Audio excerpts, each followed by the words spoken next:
వరుస చోరీలతో ముప్పుతిప్పలు పెడుతోన్న chain స్నాచర్లకు shock ఇచ్చారు సైబరాబాద్ పోలీసులు. 46 స్నాచింగ్ కేసుల్లో నిందితులుగా ఉన్న 4 కేటుగాళ్లను అరెస్ట్ చేశారు.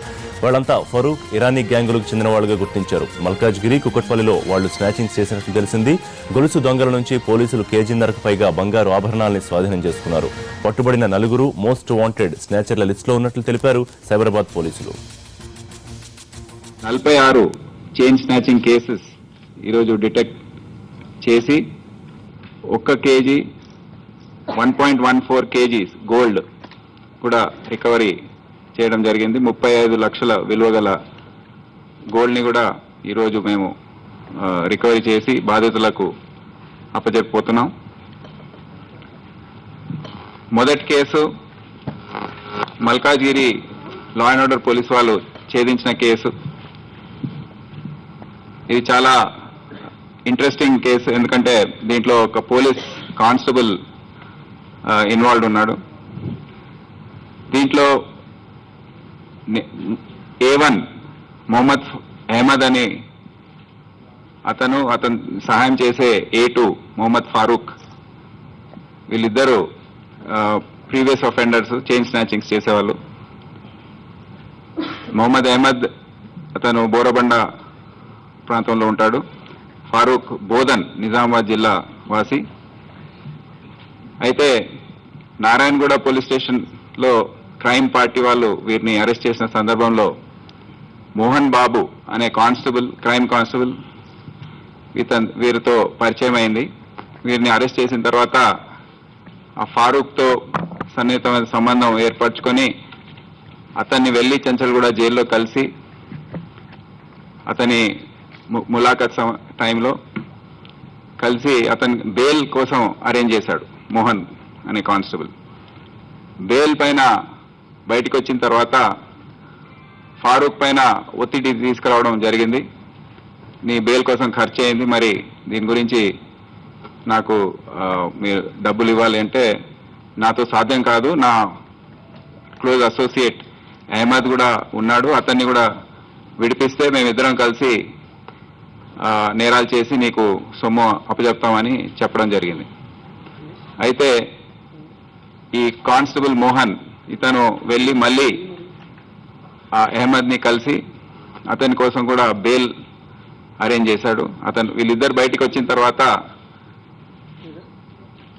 మీరు నేరాలు చేసి నాకు ఈ డబ్బంతా రిటర్న్ చేయండి అని ఒత్తిడి తీసుకురావడంతో మేము చైన్ స్నాచింగ్స్ చేస్తాము, మళ్ళీ మా కోసం ఒక బైక్ అరేంజ్ చేయాలంటే నారాయణగూడ పోలీస్ స్టేషన్లో అబాండన్డ్ వెహికల్ ఒకటి అక్కడ మీరు చూస్తున్నారు, మోటార్ సైకిల్, దాన్ని వారికి అప్పచెప్పి దీని ద్వారా మీరు చేయండి అని చెప్పడం జరిగింది. అయితే మల్కాజ్గిరి ఏరియాలో 5 స్నాచింగ్స్ వీరు చేసిన తర్వాత మాకు మా పోలీస్ మల్కాజ్గిరి పోలీస్ టీంకి వాళ్ళు పట్టుబడ్డారు. వారి కన్ఫెషన్లో ఇది ఈ మోహన్ కానిస్టేబుల్ గురించి చెప్పడంతో అతన్ని కూడా పట్టుకున్నాము. అతన్ని కూడా ఈరోజు రిమాండ్ చేయడం జరుగుతుంది. అతని గురించి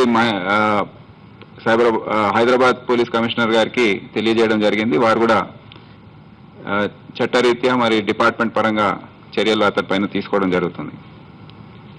ఇదే కాకుండా రెండో గ్యాంగ్ CCS మల్కాజ్గిరి వాళ్ళు పట్టుకున్నారు. ఇది ఇరానీ గ్యాంగ్ సంబంధించిన వారు. దీంట్లో వసీం ఉస్మాన్ సయీద్, అతను వసీం ఇరానీ అంటారు. ఇతను గరీబ్ షా ఇరానీ అని మెయిన్ అఫెండర్. వీళ్ళిద్దరు కలిసి దాదాపు 22 స్నాచింగ్స్ వీళ్ళు చేశారు. ముఖ్యంగా వీళ్ళు చేసిన ప్రాంతం ఈ చందానగర్, కుకట్పల్లి, పేట్ బషీరాబాద్ ఈ ప్రాంతాల్లో ఎక్కువగా చేశారు, అంటే వెస్ట్ సైబరాబాద్లో. అయితే ఈ 22 స్నాచింగ్స్లో 43.5 తోలాస్ గోల్డ్ కూడా రికవరీ చేయడం జరిగింది. ఈ ఇరానీ గ్యాంగ్ సభ్యుల్ని పట్టుకోవడంలో మీకు ముందు కూడా కటోల్ గ్యాంగ్ పట్టుకున్న సందర్భంలో కూడా తెలియజేశాం. చాలా కష్టాలు ఈ టీం మెంబర్స్ అందరు కూడా ఎదుర్కొంటున్నారు. అక్కడ వెళ్ళిన తర్వాత వీళ్ళు దేశవ్యాప్తంగా ఆపరేట్ చేసే గ్యాంగ్స్గా తయారై కావడంతో వారి లొకేషన్ కూడా కనుక్కోవడం చాలా కష్టమవుతుంది. లొకేషన్ తెలిసిన తర్వాత కూడా అక్కడ స్థానికులు, ప్రత్యేకంగా మహిళలు అందరూ కూడా ప్రొటెస్ట్ చేయడం, అక్కడ ధర్నాలాగా చేయడం, పోలీస్ స్టేషన్ని ముట్టడించడం, ఆ పోలీస్ స్టేషన్లో సంబంధించిన ఆఫీసర్స్ మరి మీరు ఈ రాష్ట్రానికి ఎందుకు వచ్చారు అని చెప్పడం, ఇవన్నీ కూడా చాలా ఒక సవాల్గా మాకు మారింది. అయినా ఇవన్నీ అధిగమించి యాంటీ చైన్ స్నాచింగ్ టీం ఇప్పుడు పనిచేస్తూ ఉంది. సో ఇది ఒక ఇరానీ గ్యాంగ్ సంబంధించిన కేసు. మూడో కేసు రామ్ ప్రసాద్ అనే చైన్ స్నాచరు. ఇతను 19 కేసులు చేశాడు చైన్ స్నాచింగ్. హైదరాబాద్ సిటీలో 4, మేడ్చల్లో అంటే రామచంద్రపురం పోలీస్ స్టేషన్లో 5, మళ్ళీ 10 సైబరాబాద్ సంబంధించిన కేసెస్. దాంట్లో 60 తులాల వరకు రికవర్ అయింది. అయితే ఇతను బోరబండకు చెందిన నివాసి. ఇతను సింగిల్ ఒఫెన్సెస్ ఏవైతే ఉన్నాయో అవన్నీ కూడా ఈరోజు ఇతని ద్వారా డిటెక్ట్ చేయడం జరిగింది. సో మొత్తం కలిపి 46 కేసుల్లో 113 తులాల బంగారం ఈరోజు ఈ 3 ముఠాల ద్వారా రికవరీ చేయడం జరిగింది. సో మీ అందరూ తెలుసు, ఇక్కడ చైన్ స్నాచింగ్ సంబంధించిన వరకు చాలా సీరియస్గా సైబరాబాద్ పోలీస్ దాని గురించి యాక్షన్స్ తీసుకుంటా ఉంది. ముఖ్యంగా anti chain snatching team additional DCP crime Srinivas Reddy ఆధ్వర్యంలో అది చాలా చక్కగా పనిచేస్తూ ఉంది. ఇప్పటికే మా 7 టీంలు ఏవైతే బయట ఉన్నాయో దాంట్లో 3 టీమ్స్కి మంచి ఫలితాలు లభించడం, ఈ రికవరీస్ అన్ని కావడం జరిగింది. తొందరలో ఈ దేశ స్థాయిలో ఆపరేట్ చేస్తున్న నేరస్తులు ఎవరైతే ఉన్నారో వారిని కూడా పట్టుకోవడం జరుగుతుంది. వారి గురించి మంచి ఇన్ఫర్మేషన్ కూడా వీరు సేకరించారు. అయితే డేటాబేస్ అనేది బాగా బిల్డప్ అవుతుంది. ఫోటోస్ కానివ్వండి, వీడియో క్లిప్పింగ్స్ కానివ్వండి, వారి గురించి వాళ్ళ చుట్టాలు, వాళ్ళ ఫ్యామిలీ కనెక్షన్స్ ఇవన్నీ కూడా బాగా అవుట్ సైడ్ గ్యాంగ్స్ ఏవైతే ఉన్నాయో మన రాష్ట్రం నుండి బయట నుంచి వచ్చి ఇక్కడ చైన్ స్నాచింగ్స్, అటెన్షన్ డైవర్షన్స్ ఇవన్నీ చేసే ముఠాలు ఏవైతే ఉన్నాయో దాని గురించి మంచి డేటాబేస్ బిల్డప్ అవుతుంది.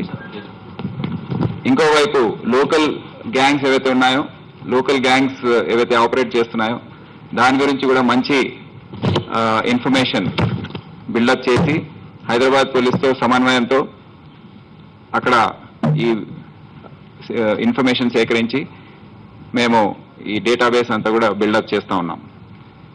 మరోవైపు ఈ చేజ్ అండ్ క్యాచ్ టీమ్స్ ఏవైతే మేము రంగంలో దింపామో దాని ద్వారా మంచి డిటరెన్స్ అనేది వచ్చినట్టు కనిపిస్తూ ఉంది. ఇప్పటికే వీళ్ళు ఎవరైతే పట్టుబడ్డారో చైన్ స్నాచర్స్ వాళ్ళు చేసిన వివరాల ప్రకారం దానివల్ల వాళ్ళు మొదటిసారిగా చైన్ స్నాచర్స్లో రోడ్డుపైకి వచ్చి చేయాలంటే ఎవరో అడ్డుకుంటారు, మాకేమన్నా అవుతుందేమో అనే భయం అనేది ఫస్ట్ టైం వారి మనసులో రావడం అనేది చాలా సిగ్నిఫికెంట్ కన్ఫెషన్. వాళ్ళు ఇది రావడం, వాళ్ళు పోలీస్ మూవ్మెంట్స్ అన్ని కూడా గమనించి చేయడం అనేది జరిగేది. ఇప్పుడు ఆ పోలీస్ ఎక్కడుంది, ఏ రూపంలో ఉందనేది వారికి అనుమానం రావడంతో చాలా మనసులో భయం వచ్చిందని ఈ చైన్ స్నాచర్స్ చెప్తున్నారు. అయినా దీన్ని ఇంకా మేము పటిష్టపరిచి ఈ 55 టీమ్స్ ఏవైతే ఉన్నాయో వారికి ట్రైనింగ్ కానివ్వండి, అన్ని రకాలుగా వారిని ఈ చైన్ స్నాచింగ్స్ అరికట్టే క్రమంలో అన్ని విధాలుగా వారికి ట్రైనింగ్ మరియు స్కిల్స్ అన్ని కూడా కంటిన్యూస్గా మేము ఇంపార్ట్ చేస్తున్నామని మీకు తెలియజేస్తున్నాం.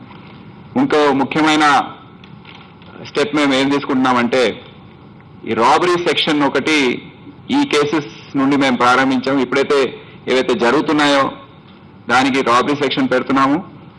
ఈ సెక్షన్స్ ఈ కేసెస్లో కూడా రాబరీ అనేది యాడ్ చేసి 392 ఐపీసీలో దాంట్లో 10 సంవత్సరాల రిగరస్ ఇంప్రిజన్మెంట్ ఉంది. దాంట్లో ఏంటంటే ఐడెంటిఫికేషన్ పరేడ్ అనేది చాలా ముఖ్యమవుతుంది. అందుకని మేము నేరస్తుల్ని మీకు చూపించే క్రమం అనేది మేము చేయలేము.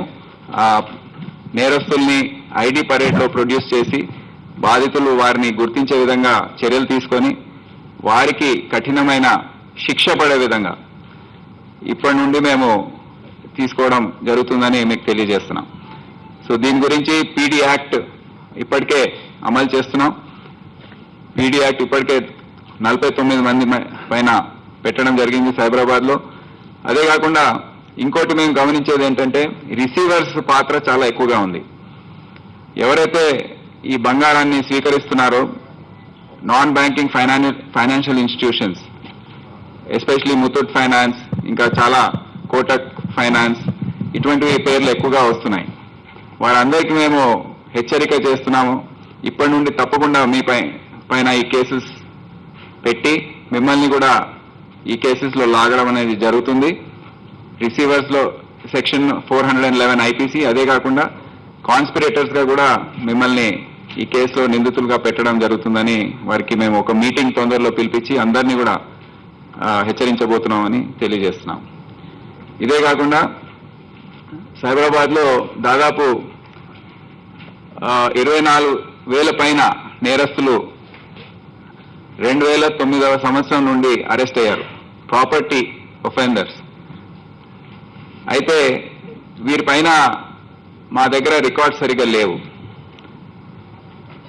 అందుకని సైబరాబాద్ నేరస్తుల సమగ్ర సర్వే అనేది తొందరలో మేము వచ్చే వారం నుండి ఇప్పుడు రికార్డ్స్ అన్ని కూడా సరిచేసి సెక్టర్ వైజ్గా విభజించి దాని